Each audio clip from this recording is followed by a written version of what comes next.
Good morning student. देखिए, previous lectures में हमने देखा था कि मैग्नेटिक फील्ड की डायरेक्शन क्या होती है, मैग्नेटिक फील्ड क्या होता है, मैग्नेटिक फील्ड जो इंडक्शन है वो क्या होता है कि किसी भी अगर कोई कॉइल है और उससे अगर number of magnetic lines pass होती है तो उसको अपन कहते हैं मैग्नेटिक फ्लक्स, और उसका यूनिट था वेबर। ये भी हमने देखा था। आज हम बात करेंगे डायरेक्शन ऑफ मैग्नेटिक फील्ड कि मैग्नेटिक फील्ड की डायरेक्शन अपन किस तरीके से दे सकते हैं। तो इसमें दो रूल है, यानी इसके दो नियम है या रूल है कि पहला तो जो होता है वो कहलाता है राइट हैंड रूल, या कुछ भी कह सकते हैं। राइट हैंड रूल का मतलब क्या होता है कि अपने राइट हैंड रूल में इसका मीन ये होता है कि अगर कोई भी करंट कैरिंग वायर है, अगर कोई वायर है और उसको अपन राइट हैंड के अंदर उसको हेल्ड करते हैं, यानी उसको पकड़ते हैं राइट हैंड में, तो अंगूठा होगा जो अपना थंब होगा वो तो डायरेक्शन में रहेगा करंट के, ठीक है। करंट की डायरेक्शन में कौन रहेगा? थंब। और जो एनसर्कलिंग जो अपनी फिंगर्स हैं, यानी जो मुड़ी हुई अंगुलियां हैं, वो अपने मैग्नेटिक फील्ड को शो करेगी। यानी जैसे कि ये कोई वायर है, ये ठीक है, इस वायर में आपने ये जो आपका थंब है, थंब, इस थंब को क्या किया? थंब को करंट की डायरेक्शन में रखा। मैंने कहा इस वायर में ऊपर की ओर करंट फ्लो हो रहा है। किधर हो रहा है? अपर डायरेक्शन में। ये क्या है? करंट फ्लो हो रहा है अपर डायरेक्शन में। तो जैसे ये इधर से मैंने ऐसे किया, ठीक है, तो ये जो थंब है ये तो ऊपर की ओर डायरेक्शन में रहेगा। और सपोज किया कि ये वायर है, इसको ऐसे पकड़ना है कि ये जो थंब है वो ऊपर की डायरेक्शन में रहेगा, और जो मुड़ी हुई अंगुलियां हैं, यानी एनसाइक्लिंग जो राउंड में ये रहेगी अपनी फिंगर्स, ये क्या कहलाती है? Magnetic field. और जो थंब है वो ऊपर की डायरेक्शन में रहेगा। तो करंट की डायरेक्शन में क्या रखना है? थंब को, और जो हम कर्ल करेंगे फिंगर्स को, उसको हम कहेंगे मैग्नेटिक फील्ड, यहां शो होगा, ठीक है। तो यहां जो वायर है इसमें अपर डायरेक्शन में क्या चला था? Current I. तो ये क्या हो गया? Magnetic field.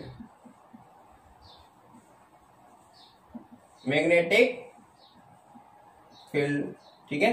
तो किसी भी अगर वायर को अपन हेल्ड करते हैं कि अपने राइट हैंड में इस तरीके से हेल्ड करना है कि जो थंब पॉइंट से वो करंट की डायरेक्शन में रहे, तब tips of the curl finger से वो encircling the conductor will give the direction of magnetic field. हम कह सकते हैं कि जो डायरेक्शन फील्ड है उस जो मैग्नेटिक फील्ड है वो कौन देगा?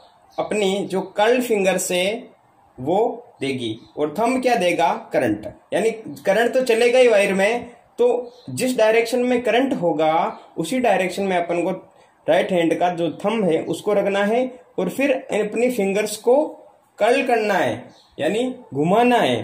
तो जैसे ही घुमाएंगे या मोड़ेंगे तब क्या हो जाएगा कि जो सर्किल बनेगा, यानी हमें ऐसा लग जाएगा जैसे कि ये इधर जो राइट हैंड का है थंब, और ये जो कर्ल हुई ये फिंगर्स, तो ये तो हो गया करंट की डायरेक्शन में था, और ये जो है वो मैग्नेटिक फील्ड को शो करेगा।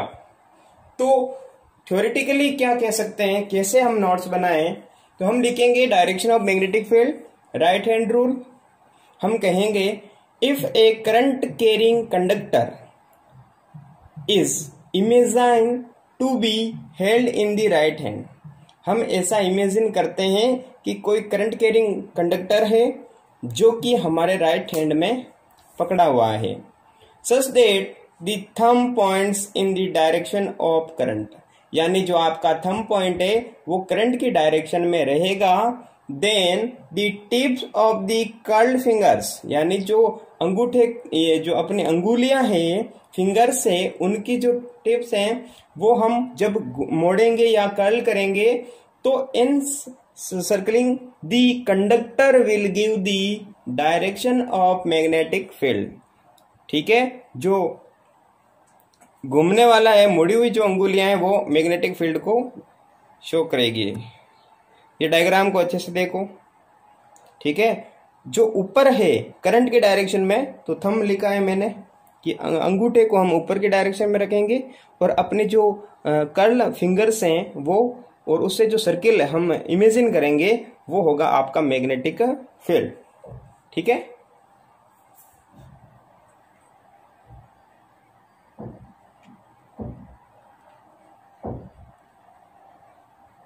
तो डेफिनेशन सही तरीके से दिखाई दे रही है, आप देख सकते हैं।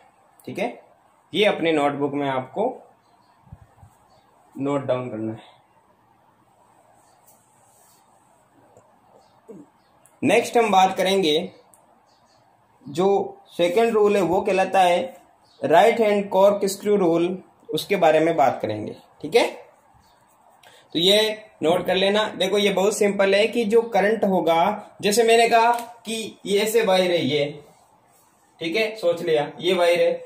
अब इस वायर में करंट अगर ऐसे फ्लो हो रहा है इस डायरेक्शन में, तो हम क्या करेंगे, इस थंब को ऐसे करेंगे, कर लिया, तो ये तो क्या हो गया करंट की डायरेक्शन। और जो ये रेप्ड फिंगर्स हैं, ठीक है, यहाँ हम कहते कर्ल्ड फिंगर्स हैं, ये मैग्नेटिक फील्ड को दे देगा, यहाँ मैग्नेटिक फील्ड बन जाएगा और ये करंट क्या देगा, डायरेक्शन। तो मैग्नेटिक फील्ड किधर होगा, MF मैग्नेटिक फील्ड इधर। ठीक है, तो जिस डायरेक्शन में करंट फ्लो होता है उस डायरेक्शन में अपन को थंब को रखना है और जो कर्ल फिंगर से वो मैग्नेटिक फील्ड दे देगी। ठीक है ना। अब अपन बात करते हैं सेकंड रूल की, यहां मैं हटा देता हूं। तो सेकंड हम बात करेंगे right handed corkscrew rule की। Right handed corkscrew rule में क्या है कि जैसे हम कोई स्क्रू को अपन टाइट करते हैं, तो जैसे मैंने कहा ये जो पेचकस होता है इसमें जैसे अपन किसी को रोटेट करते हैं यूं, ठीक है, जैसे ये रोटेट किया तो रोटेट करने यहां से जो रोटेशन होगा वो तो मैग्नेटिक फील्ड को देगा, और इसका जो आगे बढ़ना है यानी स्क्रू जब आगे की डायरेक्शन में जाता है तो वो तो शो करेगा करंट को। क्या शो करेगा, करंट, यानी करंट की डायरेक्शन में वो आगे बढ़ता है स्क्रू। बट जो उसका रोटेशन है स्क्रू का वो हमें डायरेक्शन ऑफ मैग्नेटिक फील्ड देगा। ठीक है, ये सेम हम ऐसे समझ सकते हैं कि एनसीईआरटी बुक के अकॉर्डिंग तो ये डेफिनेशन और ये है, लेकिन हम सिंपल कैसे समझें, जैसे कोई नील, ये जो नील होती है यानी हम इसको कील भी बोल सकते हैं, तो ये ऐसा समझा। ठीक है, ऐसा हमने बना दिया। ठीक है, ये जैसे किसी वुडन, जैसे कोई लकड़ी का कॉर्क है, ठीक है, उसको उसके अंदर अपन इसको फिट करते हैं, तो होगा क्या कि अगर इसको अपन फिट करेंगे तो यहां से रोटेट करवाएंगे, यहां से रोटेट करेंगे, तो रोटेट करेंगे तो कैसे करेंगे, जैसे रोटेट करेंगे और ये नीचे की ओर जाएगी, तो यानी यहां जो डायरेक्शन होगा इसका अंदर जाने का वो तो होगा करंट का। किसका होगा, करंट का। और जो ये रोटेशन होगा यहां, ये पूरा क्या हो जाएगा अपना मैग्नेटिक फील्ड। क्या हो जाएगा, मैग्नेटिक फील्ड। ठीक है, तो डेफिनेशन क्या बनेगी कि if the forward motion of an imaginary right handed screw is in the direction of the current, यानी जो राइट हैंडेड स्क्रू है यानी राइट हैंड में जो स्क्रू है उसको अपन किसकी डायरेक्शन में इमेजिन करेंगे कि वो करंट की डायरेक्शन में है, तो थ्रू दी लीनियर, यानी उस जो लीनियर कंडक्टर वायर है उससे जो जाता है करंट, उसकी डायरेक्शन है वो स्क्रू की डायरेक्शन है। ठीक है, फिर then the direction of rotation of the screw, यानी स्क्रू का रोटेशन वो कौन सी डायरेक्शन देगा, तो हम कहेंगे मैग्नेटिक फील्ड की डायरेक्शन देगा। ठीक है, तो यहां पर हम कह सकते हैं कि अगर ये, इसको भी हम मान सकते हैं, तो ये तो अगर करंट की डायरेक्शन होगी आई की, इसकी डायरेक्शन होगी आई की, तो हम बता सकते हैं यहां कि अगर ये डायरेक्शन होगी करंट की, तो यहां का जो रोटेशन है वो किसका डायरेक्शन होगा, मैग्नेटिक फील्ड का। ठीक है, तो ऐसे जैसा हम यहां भी समझ सकते हैं कि एक वुडन कोर के और इसमें किसी को अपन टाइट करते हैं, तो जैसे ये जो अंदर की ओर जाएगा तो ये डायरेक्शन किसको देगा, आई की। ठीक है, यानी करंट कैरिंग जो वायर है उस लीनियर कंडक्टर वायर में जो करंट फ्लो हो रहा है वो डायरेक्शन होगा स्क्रू का फॉरवर्ड मोशन का। ओके, और रोटेशन है पीछे से, तो पीछे से जो रोटेशन है वो क्या शो करेगा, मैग्नेटिक फील्ड। ठीक है, तो आप पहले हमने राइट हैंड रूल पढ़ा था, उसके बाद में right handed corkscrew rule है ये हमने पढ़ा, तो वो भी रूल एग्जाम में पूछते हैं कभी कभी, और कभी ये भी रूल पूछ लेते हैं। ठीक है, तो इसको समझते हुए सही तरीके से हमें डिफाइन करना है। ठीक है, दिमाग में ये रखना है कि हम कौन सा रूल की डेफिनेशन लिख रहे हैं। अगर थंब लिखना है और फिंगर्स को लिखना है तो right hand only right hand rule नाम आएगा, और अगर कॉर्क स्क्रू नाम आ गया तो हम ये रूल डिफाइन करेंगे। ठीक है, इसमें जो स्क्रू की जो फॉरवर्ड डायरेक्शन है वो करंट की डायरेक्शन होगी, और जो रोटेशन आएगा वो आएगा मैग्नेटिक फील्ड के रिगार्डिंग। ओके, तो ये भी आप नोट डाउन कर लेना।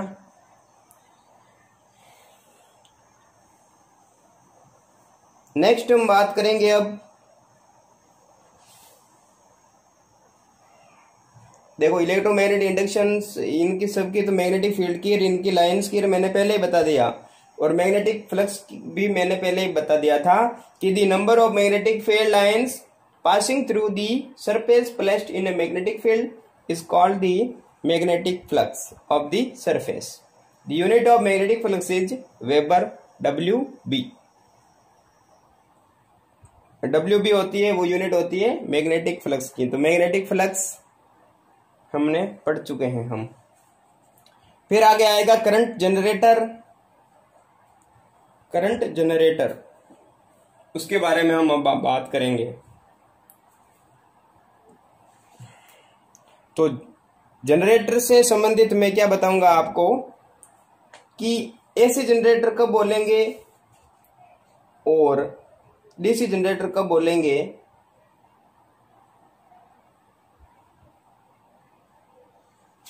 ठीक है, तो बहुत सिंपल है एसी जनरेटर और डीसी जनरेटर, आप इसको लिख लेना। ठीक है, मैं इसको हटा देता हूं।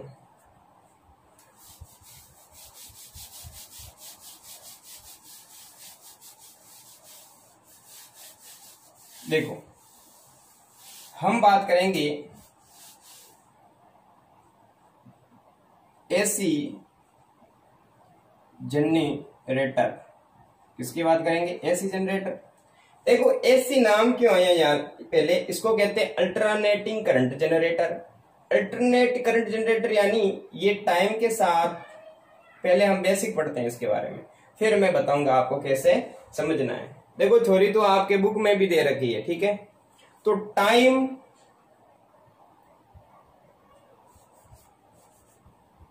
के साथ ये क्या करता है, चेंज होता है। टाइम के साथ ये क्या करता है, चेंज। ठीक है, टाइम के साथ जो करंट है वो चेंज करता है, इसलिए इसको हम कहते हैं अल्टरनेट करंट जनरेटर। अब इसमें क्या होगा कि हमें इस जनरेटर के लिए क्या क्या नीड पड़ेगी, इसके कंस्ट्रक्शंस के लिए, इसके कंस्ट्रक्शंस हम कैसे कहेंगे कि फर्स्ट हमें नीड बनेगी मैग्नेट की। किसकी नीड पड़ेगी, मैग्नेट की। तो मैग्नेट यहां होगा वो हाई क्वालिटी का होगा, यानी स्ट्रांग होगा, तो हम कहेंगे strong pole N and S, इनकी नीड पड़ेगी। फिर एक कॉइल होगी जिसको हम कहते हैं आर्मेचर कॉइल। क्या बोलेंगे? आर्मेचर कॉइल भी बोल सकते हैं, या आर्मेचर या कॉइल, कुछ भी बोलो, हमने कह दिया COIL कॉइल। ये N और S जो स्ट्रॉन्ग होंगे पोल्स, उसके बीच में हम रखेंगे। ठीक है, ये क्या करेगी? रोटेट, ये रोटेशन करेगी। क्या करेगी? रोटेशन, घूमेगी मैग्नेट के फील्ड के बीच में। फिर स्लिप रिंग्स काम आएगी, और ये हम डायग्राम में बोलेंगे S1 एंड S2, यानी दो होती है slip rings, S1 and S2। और S1 से जो कनेक्ट होगा वो होगा ब्रश B1, और S2 से जो कनेक्ट होगा वो होगा ब्रश B2। अब B1 और B2 को हम क्या बोलेंगे? ये फोर्थ पॉइंट हो जाएगा, हम कहेंगे कार्बन ब्रश। देखो कार्बन ब्रश क्या होगा कि जब S1 और S2 घूमती है ना, रोटेट करती है, तो B1 और B2 फिक्स होते हैं। ठीक है, B1 और B2 पर केवल और केवल पॉजिटिव नेगेटिव ये चार्ज दिखाई देते हैं, चार्ज आते हैं यहाँ।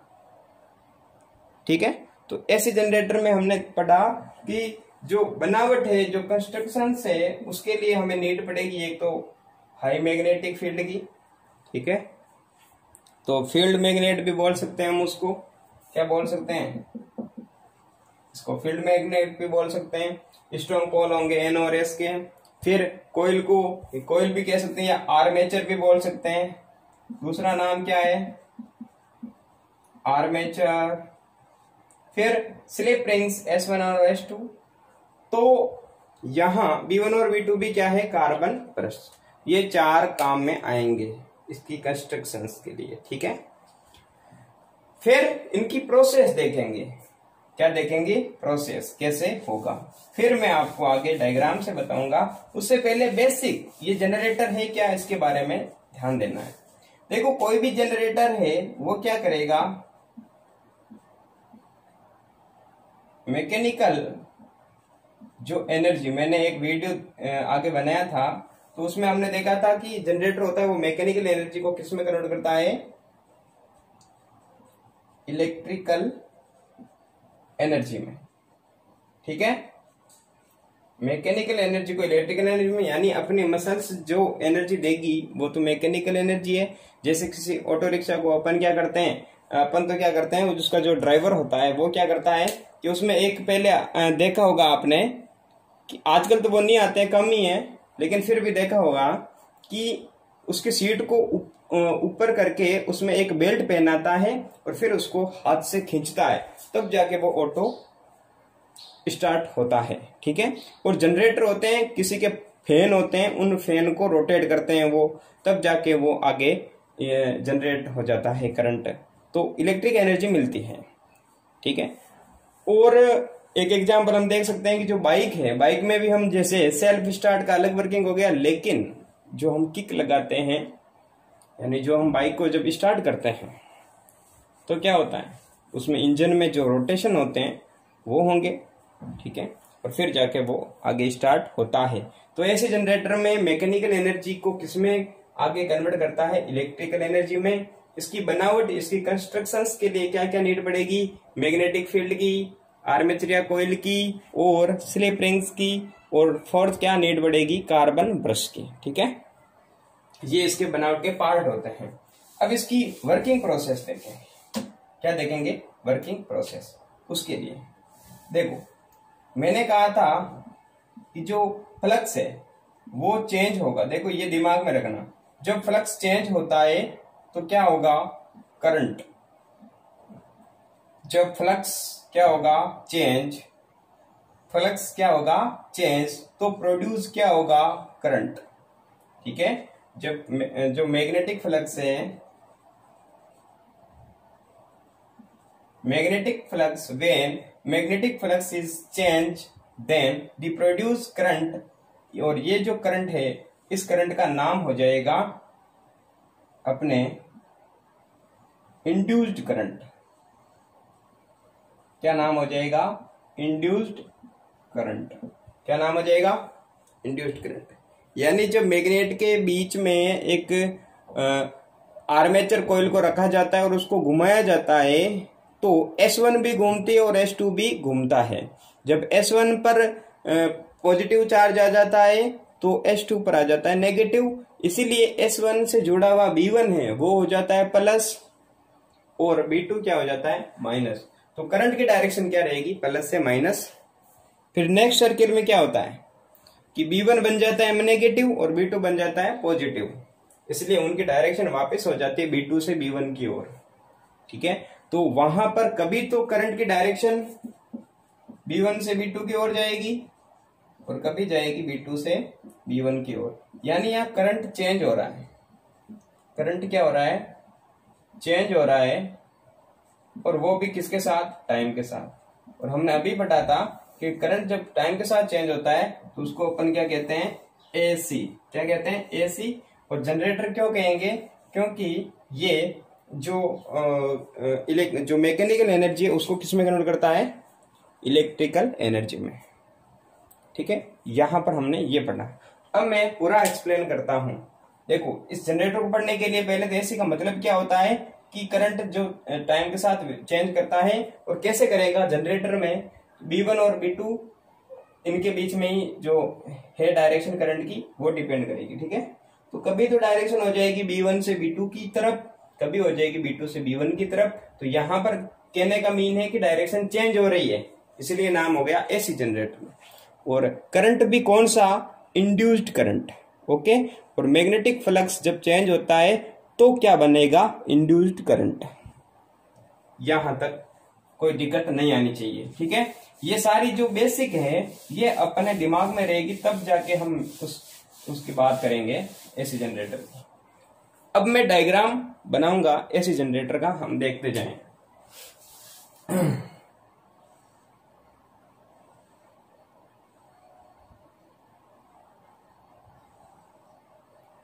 ये तो हो गया अपना नॉर्थ पोल,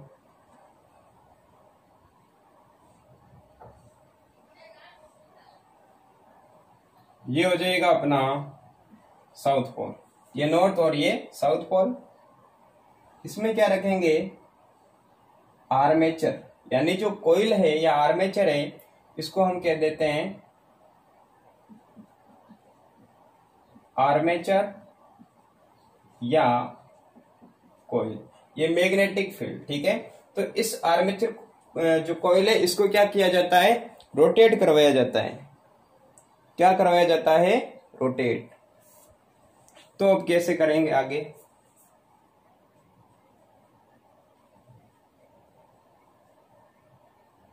ऐसे बनाया, और इसमें रोटेशन के लिए हम डैश डैश से आगे इंडिकेट करेंगे। ऐसे ये रोटेशन का सिंबल आ गया ऊपर। ऊपर किसका सिंबल से आ जाता है? रोटेशन का।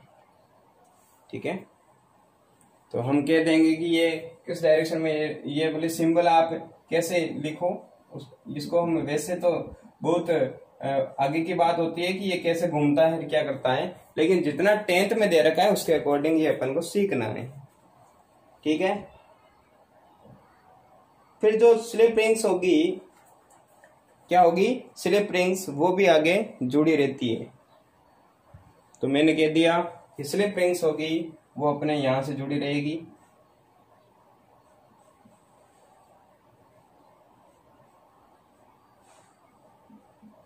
और फिर आगे S2 भी जुड़ा रहेगा।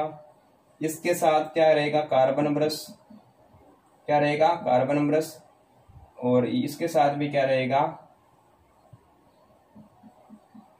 Carbon brush. ठीक है, तो यहां हम ऐसा यहां कह सकते हैं कि S1 यहां पे जुड़ गया, और इसके साथ रोटेट कौन करेगा? कौन करेगा रोटेट? ये S2। तो यहां पर कार्बन ब्रश हो गया B1 और यहां पर हो गया B2, और इसका एक वायर इधर जाएगा, इसका जाएगा इधर, और इनके बीच में एक होगा लोड रेजिस्टर। क्या होगा? Load resistor, load resistor. ये, ठीक है। तो प्रोसेस देखते हैं कैसे होगा। देखो इसमें अगर मैं कह देता हूं कि अगर अपन लेते हैं PQRS, क्या लेते हैं PQRS, ये P, ये Q और ये R और ये S, ऐसे भी मान सकते हैं। तो यहां फील्ड मैग्नेट है, उसके कारण जो आपकी आर्मेचर है वो क्या होगी, रोटेट हो गई, ठीक है। तो हम कहेंगे कि जब कॉइल स्टार्ट होगी रोटेट तो PQ क्या करेगा, मूव करेगा अपर डायरेक्शन में, और RS क्या करेगा, डाउन डायरेक्शन में। यानी जो PQ है वो तो बाहर की ओर आएगा और RS है वो डाउन की ओर जाएगा, ठीक है, जब रोटेट होगा।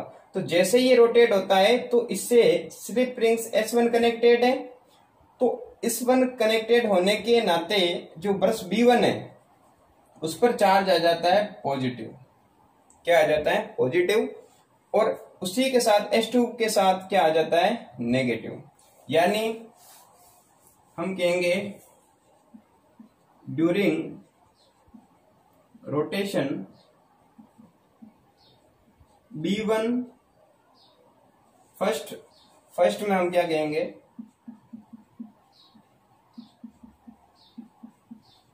फर्स्ट साइकिल में क्या होगा, B1 हो जाएगा प्लस और B2 हो जाएगा माइनस।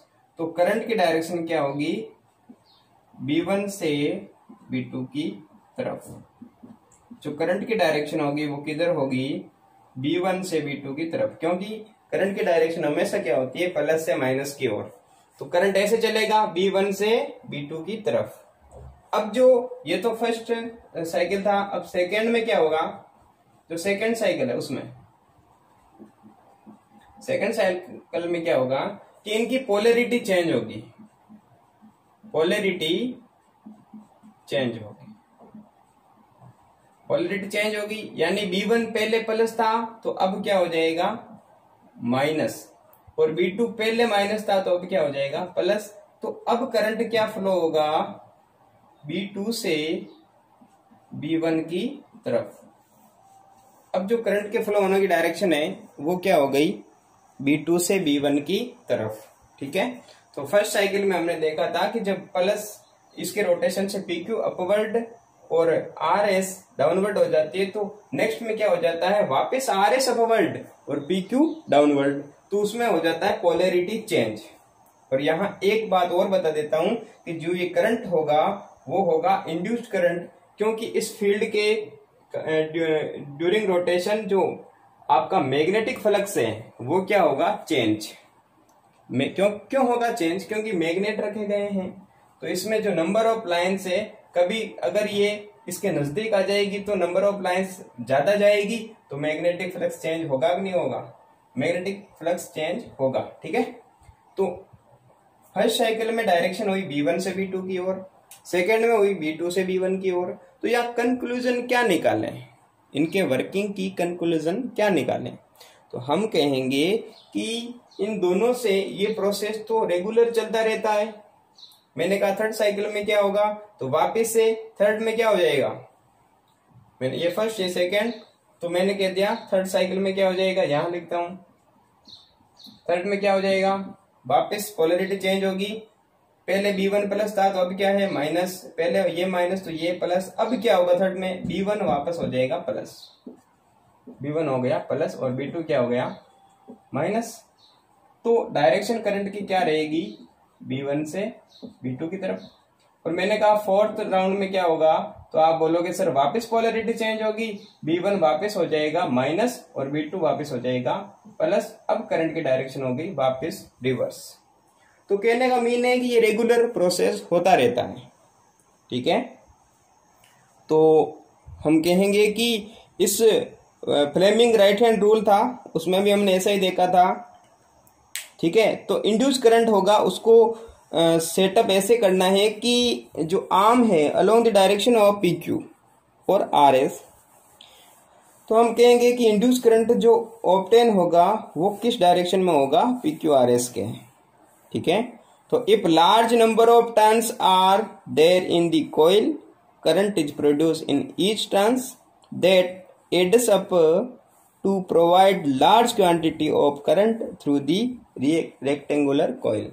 ये रेक्टेंगुलर कॉइल के अंदर जो नंबर ऑफ जो वायर्स होते हैं, रोटेटेड वायर, देखो यानी कि ये कोई वायर है और इसके मैंने तार लपेट दिया, ये जितना, देखो तांबे के जो तार होते हैं वो किसी रोटर के ऊपर लपेटे जाते हैं।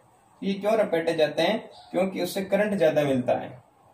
क्या मिलता है? करंट ज्यादा मिलता है। तो रोटर जब घूमता है, जो आपकी रेक्टेंगुलर कॉइल्स घूमेगी, इसके इंड्यूस करंट ज्यादा कब मिलेगा, मैक्सिमम कब मिलेगा, वो 2-3 तरीके हैं। एक तो कि ये जो मैग्नेटिक फील्ड है ये स्ट्रांग होने चाहिए, पहली बात। दूसरी बात कि इसमें जो नंबर ऑफ जो टर्न्स वायर हैं, उनकी जो नंबर्स ऑफ टर्न्स वायर है वो अगर मैक्सिमम होंगे तो इसमें इंड्यूस करंट भी कितना होगा, मैक्सिमम, क्योंकि फ्लक्स चेंज ज्यादा होंगे तो करंट भी ज्यादा बनेगा। तो यहां पर हमने देखा कि पहले साइकिल में डायरेक्शन हो जाती है B1 से B2 की ओर, दूसरे में होती है B2 से B1 की ओर, थर्ड में हो जाती है वापस पोलरिटी चेंज पे सेम, फर्स्ट और थर्ड बराबर है और सेकंड और फोर्थ इक्वल है। तो हम कहेंगे कि डायरेक्शन कभी तो हो जाती है पॉजिटिव से नेगेटिव और कभी हो जाती है B2 से B1। वी नो दैट, या हम कह सकें here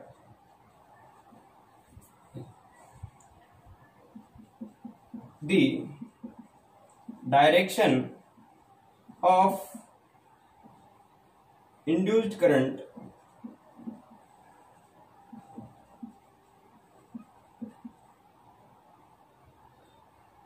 the direction of induced current from B1 to B2 and again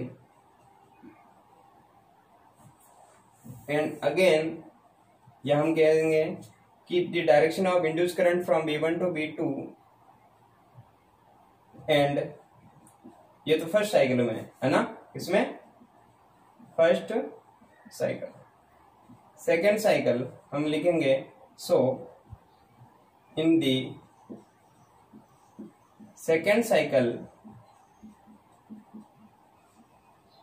B1 B2 the direction of current, the direction of the current from B2 B1 B2 से B1 की ओर होगा।